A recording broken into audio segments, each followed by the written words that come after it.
Hey guys, welcome back to my channel. My name is Anne and I run Tailored Trips blog, where I help people plan their trips to Disney World, Disneyland, Universal Studios Hollywood, and Universal Orlando Resort. Sorry, my background is like a little boring. My lighting's kind of weird. I'm moving, so my apartment is a total mess, and this was the best I could come up with, so please bear with me. Hopefully you can see my Ravenclaw shirt. So today the topic of my video is every Universal Orlando Resort ride ranked from worst to best. So obviously this is subjective, this is my opinion, but there is a little bit of fact put in there. I tried to kind of think about, especially for rides that like I didn't care that much about, I really did some research into it, and I was like, okay, you know, are these good for families? Do these types of rides exclude a lot of people? Are they just like objectively well done or not? So yeah, so I'm gonna take every ride and we'll go through pretty fast, but just to let you know what my opinion is on those. So I did not include any shows or kind of like special events or anything. I didn't include parades. This is strictly rides. Like Shrek 4D is kind of a show, but I put it in there because it's like kind of an attraction. There are 29 total, 29 attractions that I deemed to be a ride, so that's what on there. So we're gonna start. At 29, the worst ride in both the parks is Fast and Furious Supercharged. Full disclosure, I'm not a Fast and Furious fan, never really got into it. It was like very popular with all the high school boys I didn't like, so that probably is part of it. Not dissing on it in any way, but like I wasn't a fan. If you're a big fan, I guess I could see some draw to it, but like this is a really bad ride. I rode it for the first time last year and it was like on my list because I hadn't heard anything about it really, just it was new and I hadn't done it yet. It only opened a couple years ago. So I went and it was like, the first part of it was kind of okay. And I don't want to give like too many spoilers for these rides because if anyone's watching this who like hasn't gone yet, I don't like giving spoilers for rides, but it just wasn't done well. It felt very cheesy. The animation is not very good. The special effects aren't very good. It doesn't feel like there are other rides at Universal where I'm not a big fan of the franchises based off of, or like I don't know a lot about it, but they're still like objectively well done rides, and this is just like a really bad ride. So number 28 is Carousel, the carousel in Seuss Landing. I really have nothing against this ride. Carousels are super fun if you're a kid. I mean, they're fun like now, you know, but yeah, I mean, like no shade. I love Dr. Seuss. I love that whole area, but just if you had to pick, I had to rank them. This one just isn't really up there. The next one is at 27 is Storm Force Acceleration. This isn't an objectively bad ride. It's one of those rides where you like the teacups at Disney, just spin as fast as you can. Not like a bad ride. The theming is okay. It's not amazing. The ride's not very unique was another part I put in there. Like you can find this type of ride in other parks. Not even just like you can find it in Disney parks, like you can find this type of ride in your local amusement parks. So it just like wasn't super unique for me, and that's why it gets number 27. At 26 is Woody Woodpecker's Nut House Coaster. I've never ridden this one before. It's a kid's coaster. Again, not objectively a bad ride. It's just older people aren't gonna find it very fun. At 25 is Kang and Kodos, or Kong and Kodos. I really like The Simpsons, but I do not know how to pronounce those names. That makes me feel kind of bad. Hopefully there are no like diehard Simpsons fans here who are really mad. Anyway, the aliens from The Simpsons, Twirl and Hurl. Again, not like a terrible ride. It's much gentler than the name implies. It's not like they're just sending kids around. It's relatively slow. You kind of go up and down. And the theming, as in it looks like a giant alien, is well done, but this type of ride can be found at a lot of amusement parks, so that's why it's relatively low for me. So the next one is One Fish, Two Fish, Red Fish, Blue Fish. I feel bad putting so much Dr. Seuss stuff at the bottom of this list, but most of the stuff in Dr. Seuss is based off of kids, and if you have to rank them, there's just a lot of really good rides in Universal that just made the cut. So this ride is pretty similar to the Twirl and Hurl. It's like the Dumbo ride. It's just you're in the fish and you kind of go up and down in a very slow circle. So great if you have kids, especially really young kids, but just not that exciting of a ride. The next one is another Dr. Seuss, I'm sorry. is the High in the Sky Seuss Trolley train ride, which is actually really nice. It's sort of like the People Mover at Disney World. It's just a trolley, a train that you just ride around in circles. It can be a nice break if you're hot, if you just want to take a break and get off your feet for a little while. The reason it's ranked a little bit lower is the lines can get kind of long for this ride, and considering that you don't really do anything, I don't think it's worth a really long wait. If you just need to get off your feet, like go buy some ice cream and like sit in the shade for 20 minutes instead of standing in line to sit down for 5 minutes. Okay, this one could potentially be a little controversial. At number 22 is Despicable Me Minion Mayhem. So the first time I went to Universal Studios Orlando, we ended up not being able to ride this ride. We didn't have express passes, and we were very focused, my family and I were very focused on hitting all the Harry Potter stuff, so that occupied like the first part of our day.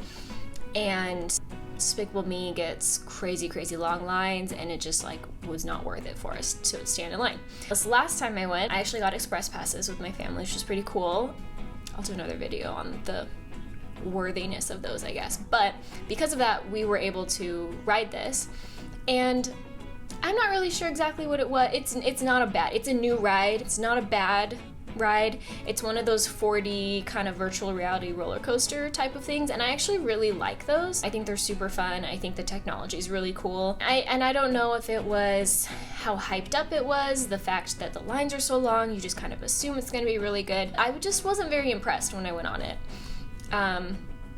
The storyline wasn't great, and I think considering the technology, it didn't feel quite as immersive as I was hoping. I think what bugged me the most about this is you're in a giant room, but you can very clearly see all the other people in the room who are riding this with you. And then if you factor in the often 2 hours plus wait time, I just don't really think it's worth it unless you or people in your family are like mega Minion fans. Then it's fun. So coming in at 21 is, considering my attire, you might find a little surprising, Flight of the Hippogriff.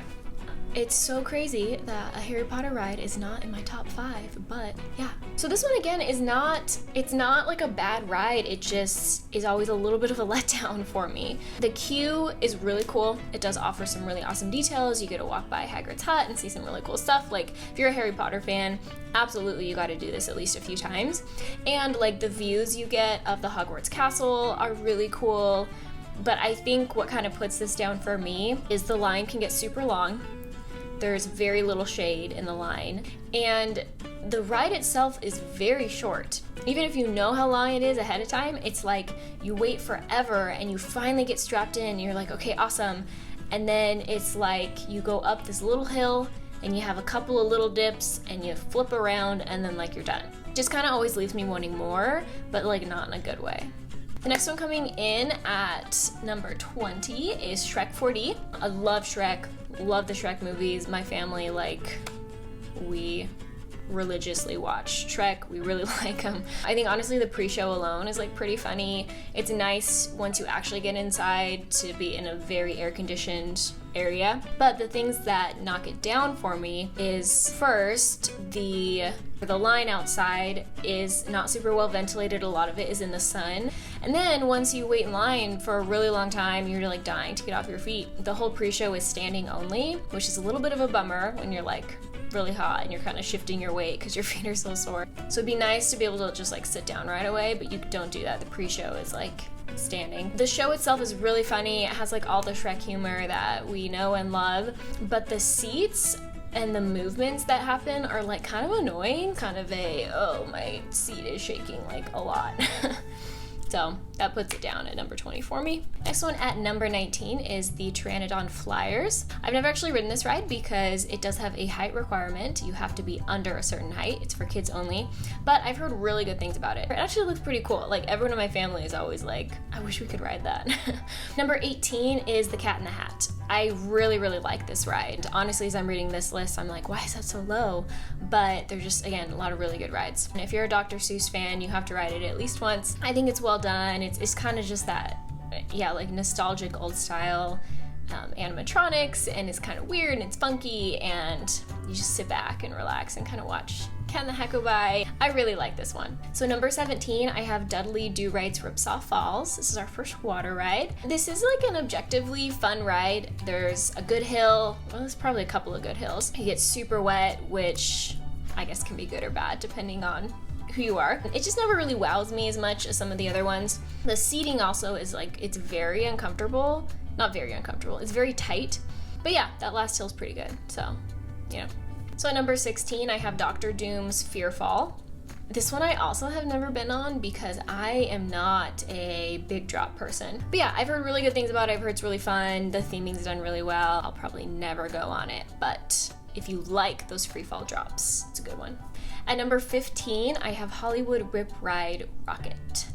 And some people might think this needs to go way higher. To be fair, like I said, I'm not a huge roller coaster person. It is fun. It definitely is like a fun ride. First hill really isn't as bad as it looks like it's gonna be because it has that kind of iconic go straight up and then like this straight down type of thing, and that terrified me forever. But I docked it a few points because it's kind of an uncomfortable ride. It's very bumpy and kind of rattles you around quite a bit, and that type of stuff usually doesn't bug me very easily, but after 2 rides I was starting to get like such a headache. I had to kind of like forego it for the rest of the trip. The next one at number 14 is Popeye and Bluto's Bilge Rat Barges. Say that 5 times fast. So these barge style water rides are just like super fun. I love them. You do get absolutely drenched, like take what you imagine as drenched on a theme park water ride and multiply it by 3. So be prepared for that, which I guess that could be good or bad depending on what the rest of your day looks like. So the next one is Men in Black Alien Attack. I'm a big Men in Black fan. I love the movies. I love Will Smith. It's a shooting game, kind of like Buzz Lightyear type of thing, but I think it's more fun than Buzz Lightyear, actually. I pushed it down a little bit because the queue's pretty boring. There's not a lot going on in the queue. Most of the queue's inside, which is nice. It can be a pretty long line, and it moves very slowly. So that's why I kind of put it down. But they do have a single rider line. I haven't mentioned that for some of these other rides, but if you don't mind sitting next to somebody else, the single rider line can save you like so much time in this ride. The next one I have, we're getting up there, is the Simpsons Ride. I love this ride. And again, as I'm looking at my list, I'm like, why is this so low? I love this ride. I love The Simpsons. The storyline's really funny and it's done really well. The dialogue is hilarious. The only reason it's ranked a little bit lower is because apparently motion sickness is starting to affect me a little bit more as I start to get slightly older, which is a bummer.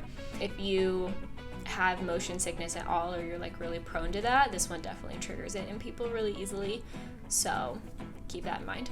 So at number 11, I have Race Through New York starring Jimmy Fallon. Even if you're not a fan of The Tonight Show with Jimmy Fallon, this ride is just really fun. It's done really well. It's relatively new. You basically just kind of go through New York City. It feels really realistic, which kind of amazes me considering how the seating is set up. It doesn't seem like you'd be able to move around a lot, but it really feels like you are. So finally we're in the top 10. So at number 10, I have Transformers The Ride 3D.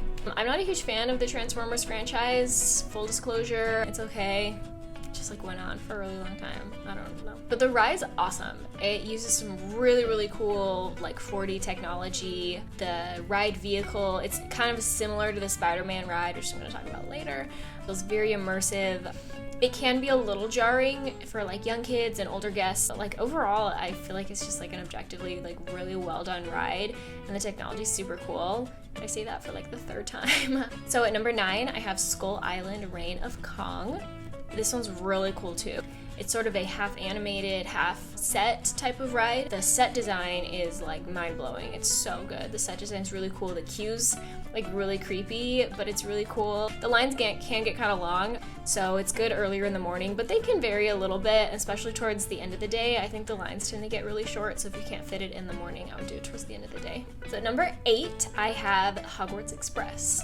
Yes, this is a ride. This is where I'm hitting the point. It's really hard to rank stuff because there's just like a lot of really cool stuff. If you are a Harry Potter fan, the first couple of times you ride this ride is just like gonna be unbelievably magical. It's so cool to walk into King's Cross Station and to hear the music playing and to like wait for the train and to see the Hogwarts Express come, and then you get a booth and there's animations happening in the window and it's awesome. It's really cool. Honestly, like one of the most magical experiences I've ever had was like the first time I rode this. It runs between the two parks. It's the one way to get in between Islands of Adventure and Universal Studios Florida without having to actually exit the parks. The only reason it's ranked a little bit lower is if I'm looking at rides I want to do over and over and over and over again. This one usually isn't it. Usually one way over and one way back is pretty good for me for the day. Also, the person they used to voice Hermione, I want to diss on her. It's terrible. It's so bad. It's so cringy. It just is like, ugh. So that knocks it down a little bit. But everything else is done really well. The detailing is super good. So at number 7, we have Jurassic Park River Adventure. This is a very classic ride. It's a cult classic ride for a reason. It's really good theming. It's a little old school. It's a little bit of an old ride, but like just scary enough to make it kind of fun. That drop at the end, I'm not a big fan of drops, but like it's a solid drop. There's also a lot of water involved. Being on the water just feels pretty cool, and there's a lot of sprays and everything, which is nice when it's really hot outside in Orlando. But if you've ever seen Jurassic Park, you will get chills as you enter Jurassic Park on the ride and you hear that theme music going in. It's pretty cool. At number 6, I have the Incredible Hulk Coaster. This is one of my favorite roller coasters of all time. I know I keep saying I'm not a big roller coaster fan, and I'm not, but this is a really good one. It's a very smooth ride, which really helps as far as coasters go, so I'm not quite as worried about like flying out of my seat or anything, which helps. It's just done really well. The fact that you go out so quickly, you have that really fast start, I think is really fun. Sets like a really good tone for the rest of the ride. The only reason it's this low on my list is because I start to get a headache after like 4 or 5 times in a row, which maybe that's normal, but it's not one that I could just like ride all day, every day. I think I get sick eventually, so unfortunately puts it down at number 6. At number 5, I have Harry Potter and the Escape from Gringotts.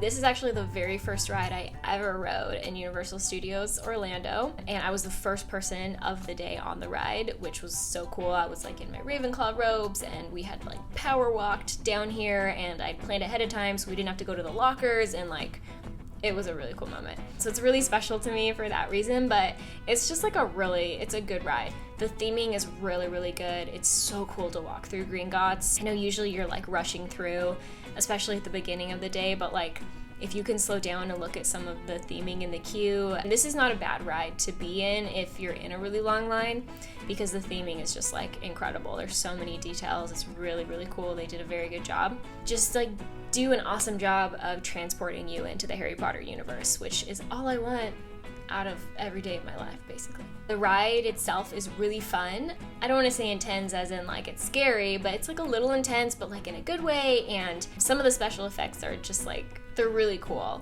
and yeah, it's a good ride. At number 4, I have The Amazing Adventures of Spider-Man. This is really similar to the Transformers ride. The special effects are just awesome. It's just being in your little vehicle, and I don't know, I feel like I can't really like give that much away. If you like Spider-Man, it's really nostalgic. Q has some really great nods to like the original animated series, which is really fun. Number 3, I have Revenge of the Mummy. This ride is so good. This is one of those rides that like I could ride a million times in a row. This is my family's like, everyone has the ride that they like finish the night with, and you just ride it over and over and over again until they finally close off the queue for the last time. Like this is our ride for that. It's pretty short, so it's easy to ride a bunch of times. It's really fun, really fast, but like not intense enough that it's gonna make you feel sick or anything, which is right in my sweet spot. It's based on the Mummy movie, which is one of the greatest films of all time, and I'm not ashamed to say it. It's Brendan Fraser's greatest call to glory, and it's just flawless. It's a flawless film, and it's really incredible, and everyone should watch it at least 5 or 6 times a year. So good. So at number 2, I have Harry Potter and the Forbidden Journey. Again, huge Harry Potter fan. Obs. So it really helps to be a Harry Potter fan. This ride just literally transports you into the world of Harry Potter, and like I don't know, the first few times I rode it, like borderline tears. It was so cool. If you've ever dreamt of playing Quidditch or flying on a broom around Hogwarts, like, ride this ride. It's really similar to the Harry Potter equivalent of like Avatar Flight of Passage. I think Avatar is done a little bit better just because I think Disney's so good at everything they do. But this one's really, really good. It's really magical. It also has the best queue in Universal Studios. The queue takes you all the way through Hogwarts, and so you get to like go through a lot of rooms at Hogwarts. So you'll go through like classrooms, the Great Hall, the herbology tents and everything. So it's actually like a really awesome queue that you should do the full queue at least once, even if it means standing around for several hours, because it really is worth it. All right, number one. Sorry, I woke up my dog. Sorry, that was scary. Number one is Hagrid's Magical Creatures Motorbike Adventure. So this one just opened in 2019, it's pretty new. I was actually able to go to the parks just a couple of months after it opened, and oh my gosh, like even outside of Disney and Universal circles, this ride is like very quickly rising to like best coasters of all time, like hitting those lists and stuff. I don't want to give that much away because like the surprises in it are really what make your first time being like so incredible. The level of detail is insane. I want to ride it 50 times just to be able to like catch all the details in there. The track construction is spectacular. The queue is also incredible. It can get incredibly long, but you really should go through the full queue at least once, just like Forbidden Journey. You get to see a lot of really cool details about like the grounds of Hogwarts and like having to do with magical creatures and Hagrid and everything, and like, I don't know. If you're a Harry Potter fan, it's just like completely insane and so cool. If you're not a Harry Potter fan, it's objectively a really awesome ride, and just like, I want to like give all the details, but I can't because I don't want to give it away, but it's so good. Absolutely worth a 3 or 4 hour wait at least one time. Not even lying. It's super, super good. Ride it at least once, and then you can decide if it's not worth it. There we go. That is my ranking of every ride at the Universal Orlando Resort, both the parks, from worst to best. Let me know if you agreed with me, if you think I'm totally wrong and way out of line. Yeah, I would love to hear like your guys' opinion about this. You can subscribe to this account if you want to see more videos about the Universal Studios parks and the Disney parks. You can also just follow my blog, head to my blog, tailoredtripsblog.com, and I will link that down below. I'm also going to link my social media where I just kind of share pictures and yeah, just like have a good time. Thanks so much for watching.